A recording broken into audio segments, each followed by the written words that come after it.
Hello বন্ধুরা, welcome back to my channel. আমি টুম্পা, আমার টুম্পা মুখার্জি চ্যানেলে তোমাদের সবাইকে অনেক অনেক ভালোবাসা। কেমন আছো সবাই? আশা করছি সবাই ভালো আছো, আমিও ভালো আছি।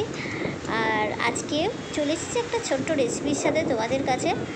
আজকে আমি রান্না করব আমি রান্না করব লাউ শাকের যে ডাঁটা হয় না, ডাঁটার রান্নাটা করব, ডাঁটার একটা রেসিপি বানাবো। রান্না করব, সেটাই তোমাদের সাথে শেয়ার করব। তার জন্য দেখতে পেয়েছো আমি এখানে লাউ শাকের ডাঁটাগুলো নিয়ে নিয়েছি। আর এখানে দেখো বেটে নিয়েছি বাদাম আর সর্ষে বেটে নিয়েছি, আর নিয়েছি বাদাম।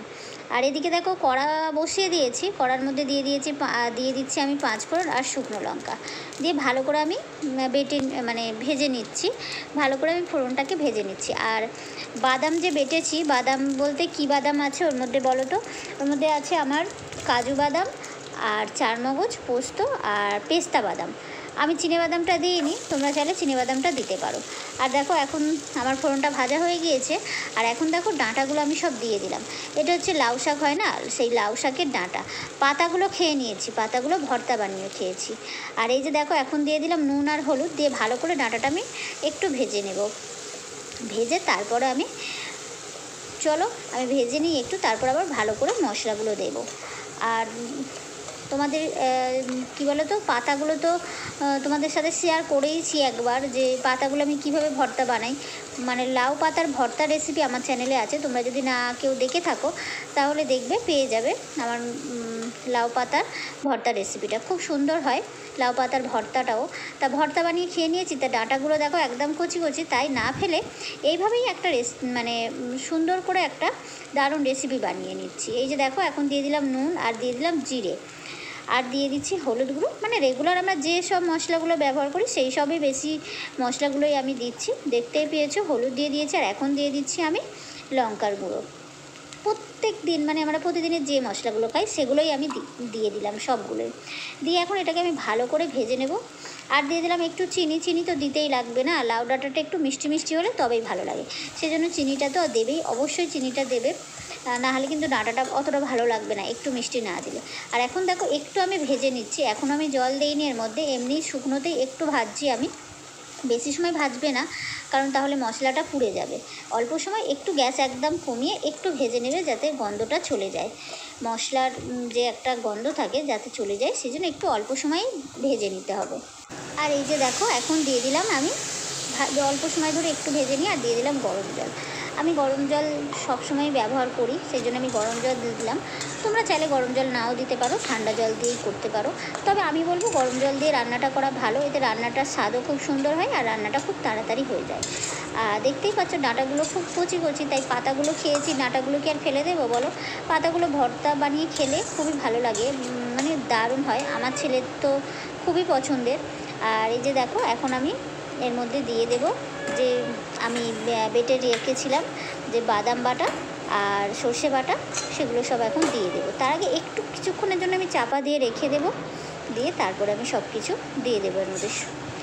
একটু চাপা দিয়ে আমি রেখে দিয়েছিলাম। আর এখন দেখো তারপরে এর মধ্যে দিয়ে দিলাম ওই যে বাদামটা বেটে রেখেছিলাম, সেই বাদামটা আমি দিয়ে দিলাম। আর আমি একটু জল মিক্সড করে নিয়েছি, যাতে বাটির গাটা থেকে একদম বাদামগুলো সব চলে আসে। আর এখন দেখো বাদাম বাটাটা দিয়ে দিলাম। আর সর্ষেটা কিন্তু একটু আমি দেরিতে দেবো, কারণ সর্ষেটা যদি এখনই দিয়ে দিই তাহলে আমি ভালো করে কষতে পারবো না, সেই কারণেই আমি সর্ষেটা একটু দেরিতে দেবো। সর্ষেটা তোমরা কখনোই একদম কষানোর সময় না দেবে না, একটু দেরিতে দেবে। জল দেওয়ার একটু আগে সর্ষেটা দেবে, তাহলে দেখবে সর্ষেটা অনেকের কাছে মনে হয় তেতো লাগে, তাহলে সেই তেতোটা কিন্তু আর লাগবে না।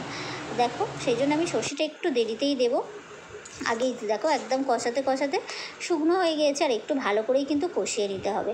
আর এখন দেখো আমি যে সর্ষেটা বেটে রেখেছিলাম সেটা আবারও একটু জল দিয়ে আমি দিয়ে দিলাম। আর আমার কাছে যে সর্ষেটা দেখেছো বাটা ছিল, আমি কিন্তু অতটা সর্ষের মধ্যে ব্যবহার করিনি, তাহলে কিন্তু একদমই তেতো হয়ে যেত। আমি হাফ সর্ষে নিয়েছি, আর অবশ্যই একটু জল দিয়ে গুলে তারপরেই কিন্তু দিলাম।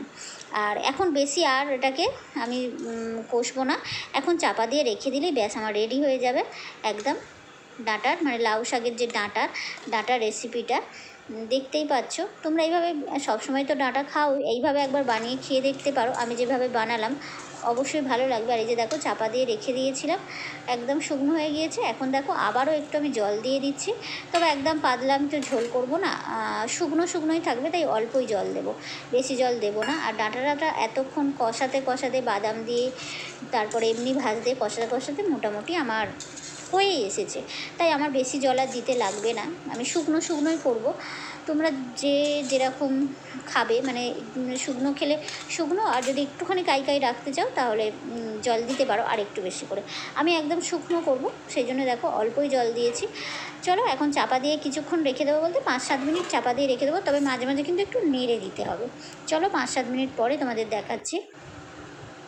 এই যে দেখো চলে এসেছি, দেখতে পাচ্ছ কতটা সুন্দর হয়েছে। তবে আমি 2-1 বার কিন্তু নাড়া দিয়েছি, নাহলে কিন্তু তলে ওই যে বাদামগুলো পুড়ে যাবে। নাড়াটা না দিলে এই যে দেখতে পাচ্ছ, তাও একটু হালকা হালকা, এই যে দেখো একটু লেগে লেগে গেছে, কারণ আমি একটুখানি অন্য কাজে ব্যস্ত হয়ে গেছিলাম। আর নাড়াটা এখন দিতে, মানে বাদাম বিশেষ করে বাদাম দিয়ে কোনো কিছু রান্না করলে না একটু নাড়াতে থাকতে হয়, মানে আর একদম গ্যাস কমিয়ে রান্না করতে হয়।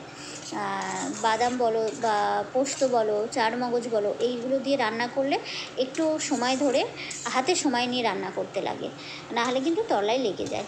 চলো দেখতেই পেয়েছো খুব সুন্দরভাবে একদম রেডি হয়ে গেছে আমার একদম ডাঁটার রেসিপিটা, লাউ ডাঁটার রেসিপিটা। এই যে তোমাদের দেখাচ্ছি। তাহলে বলো আমার আজকের এই রেসিপিটা কেমন লাগলো? আমার রেসিপিটা ভালো লাগলে সুন্দর দেখে একটা কমেন্ট করো। তাহলে আজকের মতো টাটা বন্ধুরা, আবার আসবো নতুন কোনো ভিডিওর সাথে বা কোনো রেসিপির সাথে। সবাই আমার পাশে থেকো। আজকের মতো টাটা, সবাই ভালো থেকো, সুস্থ থেকো, বাই বন্ধুরা।